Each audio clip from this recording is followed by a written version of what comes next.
ব্যক্তিগত আমন্ত্রণ এসেছে, এর সঙ্গে রাজনীতি খোঁজার কোনো কারণ নেই। তবে এটা ঠিক, পিসি ভাইপো যেখানে সেখানে কৌস্তব নেই। কংগ্রেস পিসি ভাইপোর কাছে আত্মসমর্পণ করেছে, তাই কৌস্তব ওখানে নেই। এবারে বাকিটা কি হবে, যে ভবিষ্যৎ কৌস্তবকে ঠিক করতে হবে। কৌস্তব এই চোর মমতা এবং তার সন্ত্রাসী বাহিনী তোলাবাজ ভাইপোর বিরুদ্ধে লড়াইতে অনেকগুলো মুখের মধ্যে ও একটা মুখ। কারণ আমরা সংগ্রামী যৌথ মঞ্চের ব্যানারে গ্রুপ ডির মিছিলে হেঁটেছি, কিন্তু আলটিমেটলি কৌস্তবকে ঠিক করতে হবে সে কি করবে। কংগ্রেসের সঙ্গে থেকে বা সিপিএমের সঙ্গে থেকে তৃণমূলকে হটানো বা পিসি ভাইপোর হাত থেকে বাংলাকে বাঁচানো যাবে না। অল্টারনেট বিজেপি, এটা আমি বিজেপির একজন বিধায়ক বা একজন কর্মী হিসেবে বলছি না, এবং নরেন্দ্র মোদীর কোনো বিকল্প নেই, সবাই জানে। আর কৌস্তব একটা ট্রু রাষ্ট্রবাদী ছেলে, দেশপ্রেম তার মধ্যে কাজ করছে। আজকে অশোক চৌহান যা করেছে, প্রাক্তন মুখ্যমন্ত্রী, বড় নেতা, আগামী দিনে কৌস্তবকেও সেই পথে হাঁটতে হবে, এটা আমার নিজের মত, বিশ্বাস। Time will speak.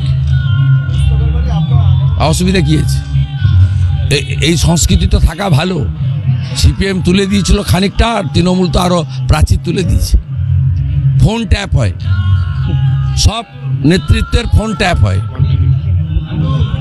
কেউ হোয়াটসঅ্যাপ আর ফেস টাইম ছাড়া কথা বলতে পারে না। এই কালচার তো ঠিক নয়। অন্য রাজ্যে তো হয় না।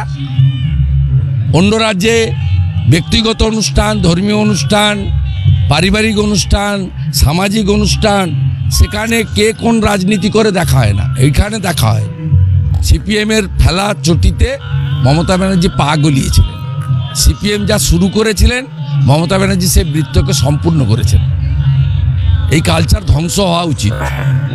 শুধু আমি কেন, অন্যদেরও আমন্ত্রণ থাকলে এখানে আসা উচিত। এই ছুতমার কাটিয়ে এগোনো উচিত।